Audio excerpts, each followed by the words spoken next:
Yeah, so I guess the couple Cowboys news of the day things. Were you like a Cowboy fan growing up or anything? Yeah, at all? for sure. Okay, so you have fond Deion memories. Oh, yeah. Yeah. So let's start with Ed Werder's tweet this morning because everybody's doing the Deion does not have an official interview. Robert Saleh will be interviewed this weekend, and then Leslie Frazier, who's a guy you might have forgot about. Is he the new Marvin Lewis? Will be interviewed. Dude, I was going to talk about this because I went to his Wikipedia page, right? He's currently the assistant head coach of the Seahawks. Usually an assistant head coach is also the special teams coach or OCDC. He is the assistant head coach. And if you look at his interview page, like the teams that have interviewed him, he has his own potential return to head coaching page. Because he's not been a head coach since 2013. He's been interviewed like 7 times.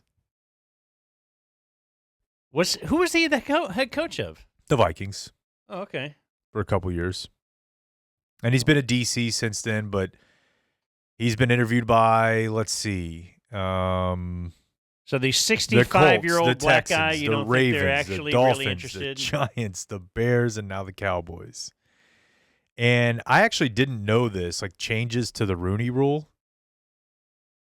You have to interview 2 minority candidates for head coaching and, I believe, GM positions. I did that. Saleh's one, right? Or I knew that because the New England did that right away. Knock it Byron out. Leftwich and somebody else. I can't remember who. So that's before officially hiring Vrabel. So maybe Saleh and Leslie Frazier both kind of, because, Saleh's Lebanese, certainly a minority. Why wouldn't Deion be one? Well, Deion's not an official interview yet, so who knows if that's happening. He will. He probably will, but I feel like it's either going to be he's hired or they don't talk. I don't see a situation where they interview him and it doesn't happen. I don't know, because I was thinking about that too. I feel like an interview is beneficial for both parties, even if both parties know it's never going to happen. Deion loves hype. He loves to be in the news. He loves to be talked about. And it also might have Colorado toss a little bit, another year or 2 on that deal or something. You know how that works in college football. Yeah, it does. I just wonder how far it can go in Colorado. It's one thing if you're Nick Saban. But I mean, what were they making 3 years ago compared to today? So Ed Werder's tweet is, regarding Deion Sanders, I'm being told that he would almost certainly accept if Jerry Jones offers to make him the next head coach, and that those around him are encouraging him to pursue it, and that Jones is enamored with the idea. It's going to make our losses that much more embarrassing, because it just creates all the hype. Yeah, I just wish we would do. When you win, though, and you've got Deion, and he's just. I do like his beard. His shit. I do like his beard. Dude, he's like grizzled Deion now. He's got half a foot.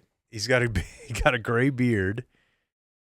I mean, I am a big fan of the CEO coach. The culture. You see Harbaugh comes into San Diego this year. Harbaugh, not a scheme guy. Talk to anybody who's ever played or worked for him. You're right. It's not like he's in there installing the plays. Yeah, culture versus scheme is a big thing. Dan Campbell's so much fun. Yeah. And Dan Campbell's that guy, too. He's that guy for sure. But let's have really good assistants around you. Deion is never going to be I have to call the plays, I'm the defensive coordinator, the offensive coordinator. I mean, that's what he is. Yeah. He is the CEO head coach. He's got a good relationship with Mike Zimmer. I don't know if Mike Zimmer's still going to be around. Well, so that's another. But he's also got a really good relationship with a lot of ex-players. And you might bring them in like Dan Campbell did. Dan Campbell, just all ex-players are his coaches. And it was laughed at the time. Yeah. Very much so. That. But so here's the wild part. So you've got Deion over here. The wild part was watching Dan Quinn win that playoff game. That was the wild part, and realizing what a bunch of idiots. And Kellen Moore is the OC for the Eagles. I mean, I always loved Kellen Moore. I know that it got a little bit stale at the end, but apparently they've requested to interview him as well. But there's another guy, and I saw Jane Slater on NFL Network talking about this. Oh, you're going to have to pull me up here real quick. One name I didn't want to necessarily throw out yesterday, Mike and Tom, was Jason Witten. It's been my understanding that Jerry has talked to Jason in recent weeks, and I do believe that he was part of a plan that Jerry initially had when he was going to bring back Mike McCarthy. I think the plan there was to make him an heir apparent of sorts. Mike McCarthy sort of surprised him by deciding that he wanted to end these conversations, pursue something else. We can call them negotiations, contracts, conversations, whatever you want to call them. Now we'll see if Jason Witten will still be in play here. I just don't know if that would be in a head coach role, but I do believe that he thinks very strongly of Jason Witten and his future as a coach. I just don't know in what capacity that would look like. So you take that, and then you have more from Ed Werder. I believe there is a very high probability that depending upon whom is hired as head coach, that Witten will be included in the staff. There were scenarios discussed with McCarthy when he was hired where that could have happened, but McCarthy was understandably concerned. Basically, they wanted to Wade and Garrett cuck him, you know? Perhaps remembering how Wade Phillips inherited Jason Garrett, who eventually replaced him. So I've also heard this from a couple other people now, that Witten is going to be here. And the idea definitely was to have McCarthy with Witten. I love that Dan Campbell's creating clones now. All It's right. like, we need another white For a tight end, while, you know? yeah, for a while it was just like, you know, like whether you like the Cliff wave or whatever, but it was all hot guys. You know, It was? or cool like Who were the Sean hot guys? McVay and LaFleur. Kevin and Stefanski. Stefanski and shit. They were all white guys who had Yeah. kind of my haircut and were like a D3 slot receiver. And Jake paid is saying he's hot. Yeah, paid a lot of I attention. picked up on that too. I said my Yeah. haircut. Yeah. I said my haircut. They don't look like they've, other than Mike McDaniel. You know, they all kind of look like me. Yeah, I it's don't know if just you've noticed guys. that about all the hot You know what I guys mean? in the NFL. I was a receiver, so no, but maybe the Campbell will be a trend. I don't know. But what is Jason Witten going to do if he Right. works here and he's not the head coach? Well, What was he going to do for Mike McCarthy? And how the hell would Mike McCarthy be like, yeah, this is great. Why don't we bring in the new Mr. Cowboy? no, I think the one-star Cowboy guys, the podcast guys mentioned this too, they could Wade and Garrett him with the knowledge of the Wade, that maybe you slide Mike Zimmer over in Yeah. between the pipes. Yeah. He's the head coach, knowing that Jason Witten is the head coach in waiting. Does that happen in the NFL? It did here, although Wade But they didn't know. really know, but Wade knew If he did, was on just a like, "Ah." victory, like a little tour, a little fun bit that he was doing for a couple years. Feels like that's college. I don't know. Maybe it was them too. I heard somebody mention that the Rangers already have that set up. Yeah, Skip Shoemaker is the former, of course, we know him as the Marlins manager who was fired this year. When I heard that, I was like, oh, that's a guy who exists. Yeah. I didn't know that. But, man, I'm starting to feel like it's going to be Deion or Prime. Or, excuse me, Deion or Witten. I was thinking a lot about your family business chat because I think it's very accurate. And as Jerry is aging, I think he's losing a little bit of his fastball for capturing the headlines. So if he did want to keep the Cowboys in the spotlight without it being himself, Deion would be a great candidate for that. That way, Steven and Charlotte and Jerry Jr. don't have to do the same circus he does. You got your coach to do that. Wise man right there. Then Yeah. If you're putting together, the breadcrumbs or whatever, connecting the dots, whatever. The Jerry was on The Fan this past fall, and they were asking him about Deion being a head coach, and he might have given you a clue on why he doesn't see him as an NFL head coach. Well, I would say how much I'm in the camp for the success of Deion and what he is, how he has become the coach that he is today. It's not surprising. He's as great an athlete and a real great one. He's just as much a person and just as much got the kind of energy. And he just would jump out at you as someone that young men would be inspired by and be led by. And, of course, he's got an outstanding boy there and is going to go extremely high in the draft. It is There's his no son, question so you're about allowed to that. say that, I think. But Yeah. I think we're way ahead of ourselves relative to when and if he decides to go into coaching in the NFL. And one of his greatest skills that he really brings to college is that he is almost has no peer as far as being a recruiter. And I mean, kids want to come play for him, and they want to, and he has a way of selling that. And that is one skill, that recruiting skill, that is not a huge prerequisite for NFL coaches. So Yeah, we talked about that a little bit at the time, and there's something to it, but there's something to, like, that's in Jerry's head. Like, yeah, you're good in college because you can recruit, but you couldn't do that here. But you think it's hard to change Jerry's mind? I don't think it'd be hard for Deion to change his mind. Now I was going to say, you get in a room together, and Deion's like, look, I'm going to bring in the best coordinators. I'm going to bring in the best this and that. We're going to, we can speak to these kids. I know their language. I'll relate to Micah. I'll relate to, Yeah. I just can't see a scenario where Witten and Deion work together. No. That feels no chance. Because I enjoyed our dealings with Jason Witten.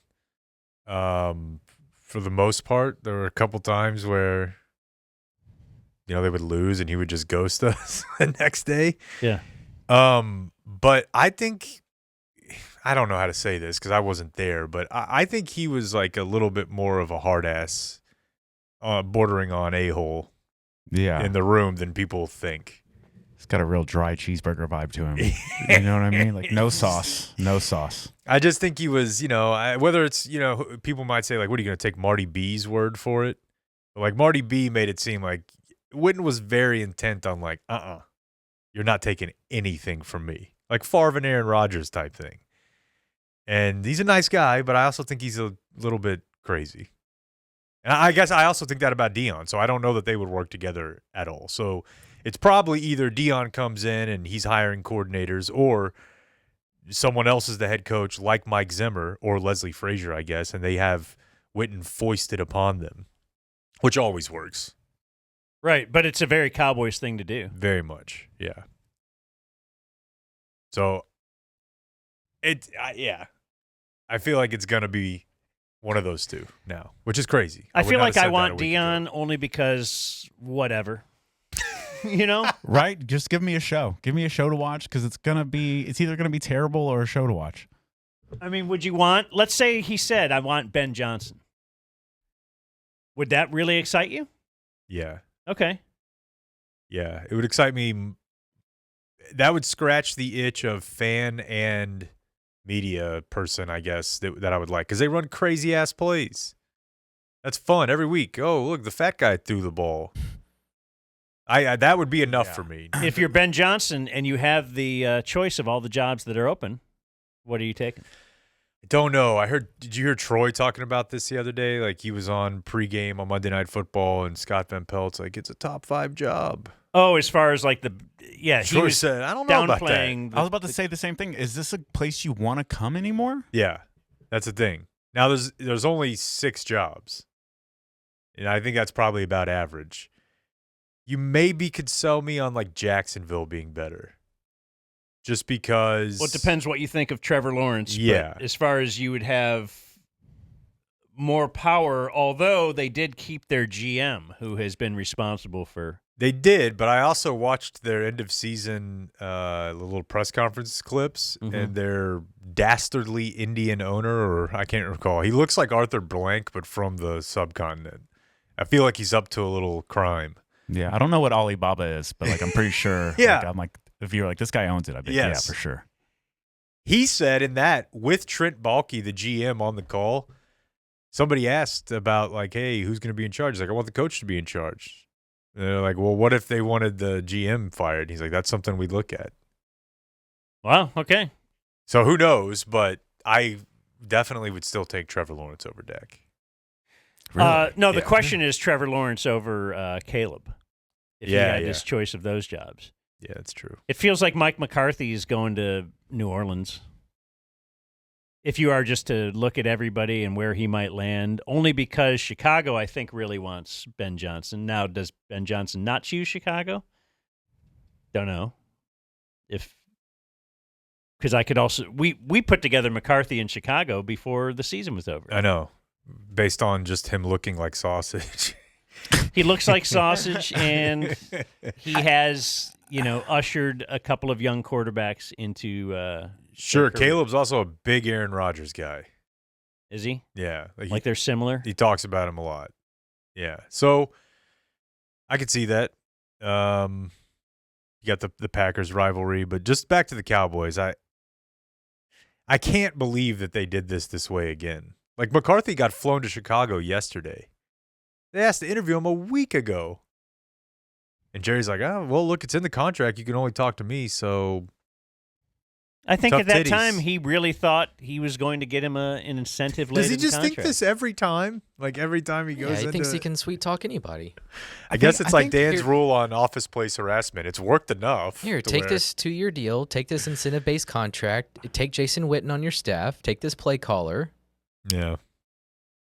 I think Jerry's treating the team the same way we do now, where it's like, who gives a shit? Like, I'm tired of watching it too. Like, imagine, like, this year watching the Cowboys felt like a punishment. Like, if somebody's told me, they're like, hey, you got to sit down and watch this for 3 hours and hope something good happens. Like, it would be a punishment. Yeah. That's how it feels. I would have skipped several of the games for better games had it not been my commitment to my craft. One more Cowboy thing. I have one more also. Oh, go ahead. Well, Mine was going to ask you about. I didn't know what you thought of or I thought you had some Micah audio or something. The Micah stuff is just, it's not even worth playing. Okay. He only spends about 3 minutes on the Cowboys, and he's like, hey, the only thing I was going to tell you guys about, and I didn't pull it, was like, I should be involved in these conversations. Oh, really? As far as the defense. Oh, God. He's like, hopefully I've gotten to a level where I will get that kind of treatment, that, the type of players that I want to play with and the type of coordinator Oh, that GM now. Yeah. Okay. Like, dude, we'll give you a good parking spot, but like, relax. Should Yeah. every good player have a podcast now? Yes. Oh, dude. And You think so? And we've heard. I've seen it's these good clips, for us, and I'm like, but- this is terrible. Yeah, This his is terrible. really bad. It's funny because it's Micah, but his takes, we could probably pull one up, but it basically sounds like Jaden Daniels. Bro. Man. Bro. Bro, That's right, I mean, bro. Bro, like, I on love it. God, bro, rookie of the year. He just doesn't really say anything. And they don't get Trayvon Diggs on, who is an energy vampire. Yeah, he never. And Trayvon Diggs he doesn't says criticize nothing. anyone, but No. then you have to read between the lines, and he never praises dad. No, he'll rank like the top 10 QBs, and he'll get to 12. Like, maybe 10's not enough, and Dak never comes up. Like, Oh, he just God. doesn't. I've also heard Dak hates it, that he has the show. I'm sure he does. Yeah, he's like, I what hate that he has the show, and I don't even listen to it. So the one thing I was going to play real quick was just this. You've seen these like the AI sports press conferences that are really popular now. They're mostly just not good. Mhm. And I know that they're going to get better, but I listened to this and I just wanted us to at least get a one-up on the robots for now, because this had like 4,000 retweets. I just don't think it's that good. Is this a Jerry thing? Yeah. Okay, I've saw people talking about it, but I don't Yeah. even click on them. Yeah, let's see. It's a Perkins menu. Oh, no, hold on. I fired Mike McCarthy because he looks like a fucking pork chop. And I hate that big-ass play call sheet he holds during games. We all know it's a Perkins menu. I'm not even sure we need a coach. So the writing is not bad, but the voice is not even close to me. Like the inflection. Hell, maybe we already have a coach in mind. Maybe. It sounds like John Wayne. You know what I mean? It doesn't sound like Jerry to me. Half drunk on Johnny Walker Blue with only an Egg McMuffin in his belly and a pocket full of Dinger pills. Maybe he's 82 fucking years old and needs his ass wiped from time to time, depending on how much. Blake apparently likes it. It's the over cussing. Yeah.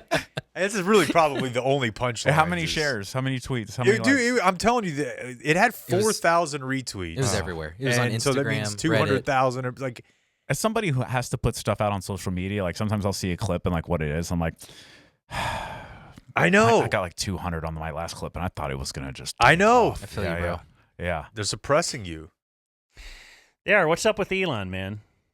Elon. I feel weird too. Like I know there's another I will not use a name, but a comedian that I used to interact with more often locally, he will tweet like a lot of stuff that is supposed to be a joke. And I'm like, I feel like that's what the writing room is for. Like, not every thought that you think is funny should be tweeted. And then I'll go back and look at it. It has like 3 likes. Yeah. So it's like it didn't even really do numbers to, like you said, it could be bad and do numbers. And you're like, well, at least I got that out of it. Yeah. But it's like the structure of a joke. And I'm like, that's not very funny. And no one laughed. I never, like, anytime I think, like, the last clip I put up, which was probably like 2 weeks ago, was like one of my new bits. And I was so proud of it. And I felt like it was like relevant. And I was like, oh, this is gonna, and I rarely think this was like, this is gonna do great. Just did almost nothing. Yeah. You know, and then the clip where you're like, I don't even like this one. And you throw it on there and it just takes off. And But it's it sounds like so you're frustrating. kind of judicious about it. This guy I'm speaking for of sure. will tweet 3 jokes a day. And Oh, it's just yeah, like, I don't think you have one this week that you should keep. I forget to promote myself often. Hello.